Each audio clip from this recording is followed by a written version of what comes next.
হরে কৃষ্ণ বন্ধুরা, কেমন আছেন? তো আমি এখন রাস্তা দিয়ে মন্দিরে যাচ্ছি হেঁটে হেঁটে। কাল তো নৃসিংহ চতুর্দশী, আজ হচ্ছে অধিবাস। তো সন্ধ্যার দিকে নৃসিংহদেব ভগবানের অধিবাস হবে। তো আজ নৃসিংহদেব ভগবানকে পরিক্রমার শেষ দিন। এই কয়েকদিন ধরে নৃসিংহদেব ভগবানের যে বিগ্রহ আছে ওটা বের করা হয়েছে, পুরো মন্দির পরিক্রমা করা হয়েছে, কিন্তু আমি একদিনও আসতে পারিনি, দুঃখের বিষয়। তো মন্দিরে এসে জুতোটা এখানে রেখে দিলাম। আর অনেক এসে দেখি বিশাল বড় প্যান্ডেল করা হয়েছে, যেহেতু কালকে নৃসিংহ চতুর্দশী। আর যে গাবিটা দেখছেন ওটা করে নৃসিংহদেব ভগবানকে বসিয়ে ওখানে পরিক্রমা করা হবে। আর দেখুন এখানে 7-8টার মতো যজ্ঞ সাজানো আছে। আজ 7 দিন ব্যাপী ধরে এখানে যজ্ঞ, সকালের দিকে যজ্ঞ হয়। আমি মন্দিরে চলে এসেছি। বাইরে যে স্ক্রিনটা দেখেছেন, কাল এত ভিড় হবে তার জন্য দেওয়া হয়েছে। আর দেখুন এসে নৃসিংহদেবকে দর্শন করলাম, কি অপূর্ব দর্শন, কত সুন্দর লাগছে। আর পাশে প্রভুরা কীর্তন করছে, আর রাধা মাধবকে একটু দেখলাম, দর্শন করলাম।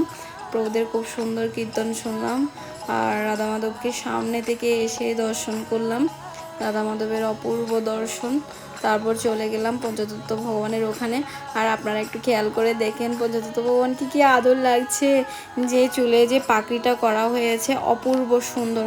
এরপর নৃসিংহদেব ভগবানকে নিয়ে যাওয়া হচ্ছে বাইরে, যে পরিক্রমার জন্য বিগ্রহ বাহিরে নিয়ে যাওয়া হচ্ছে, পরে পরিক্রমা হবে। তো চলুন আমরা দেখি কি কি করা হয়।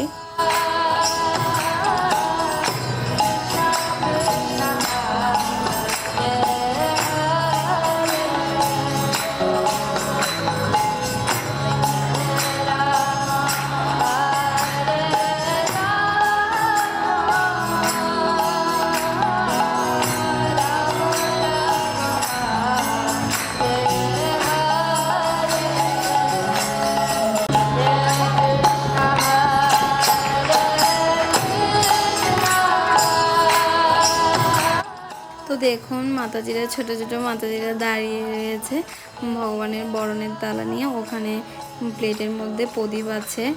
আর পাশে দেখুন প্রভুরা এত সুন্দর বাজনা বাজাচ্ছিল, আমি তো দেখে অনেকক্ষণ দাঁড়িয়েছিলাম। ওনারা খুব সুন্দর করে বাজনা বাজাচ্ছিল। এরপর পরেই ভগবানকে পরিক্রমার জন্য বের হয়ে গিয়েছে সবাই। তো দেখুন সবাই এখন পুরো মন্দির পরিক্রমা করবে। সন্ধ্যার দিকে ভগবানকে মন্দিরে ঢোকা হবে। এ পর্যন্ত সবাই ভগবানের পিছে পিছে সবাই পরিক্রমা করবে। এর পরপরই আমি মন্দিরে চলে আসি, কেননা আমি যদি দেরি করে আসি ওখানে ঠিক মতো দর্শন করতে পারবো না, অধিবেশ পিছনে বসতে হবে। যার কারণে আমি অর্ধেক পরিক্রমা করে তারপর চলে আসি। তারপরে এসে দেখি মন্দিরে কীর্তন চলছে, তারপর ওখানে বসেছিলাম। অনেক ফার্স্টে গিয়ে বসেছি আমি, ফার্স্টে বসার জন্যই আমি তাড়াতাড়ি মন্দিরে চলে গিয়েছিলাম। আর কীর্তন হচ্ছিল, দেখুন অনেক হাজার হাজার ভক্ত এসেছে নৃসিংহদেব ভগবানের কালকে আবির্ভাব তিথি দর্শন করতে, অভিষেক দর্শন করতে।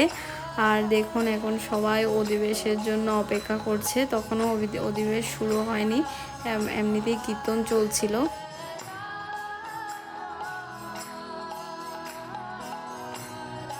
তো বিকেল থেকে তো এমনিতেই কীর্তনেই চলেছে, আর এখন অধিবেশের মেন কীর্তন শুরু হবে।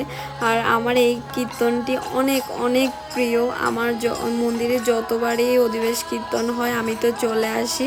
তো আপনারাও শুনুন যে প্রভু কত সুন্দর করে অধিবেশ কীর্তন করছিল।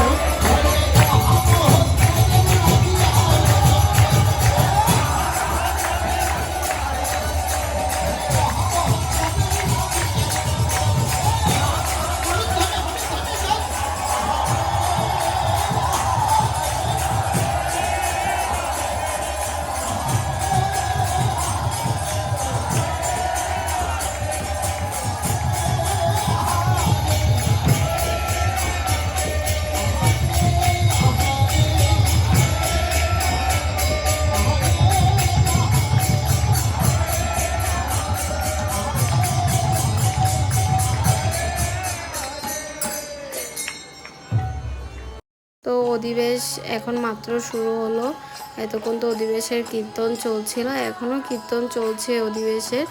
কিন্তু আরতি মাত্র শুরু হলো। তো ভগবানকে আরতি করছে, তারপরে এখন ভগবানকে প্রদীপ দিয়ে আরতি করা হবে।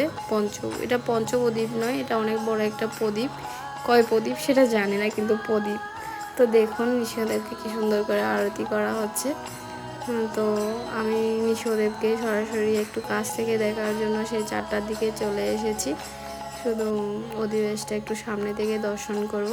তো আপনারাও দেখুন নৃসিংহ ভগবানকে কত সুন্দর করে আরতি করা হচ্ছে, আর ভক্তরা কীর্তনের তালে তালে এত আনন্দ করছিল। তো আমার বন্ধুদেরকে নৃসিংহ চতুর্দশীর অনেক অনেক শুভকামনা রইল। আপনারা যদি পারেন নৃসিংহ চতুর্দশীর ব্রত পালন করুন। আপনারা চাইলে একাদশীর মতো করেও পালন করতে পারেন। তো আমার ভিডিও আপনাদের কেমন লেগেছে আমাকে কমেন্ট করে আমার ইউটিউব চ্যানেলটি সাবস্ক্রাইব করে আমার পাশে থাকবেন। হরে কৃষ্ণ।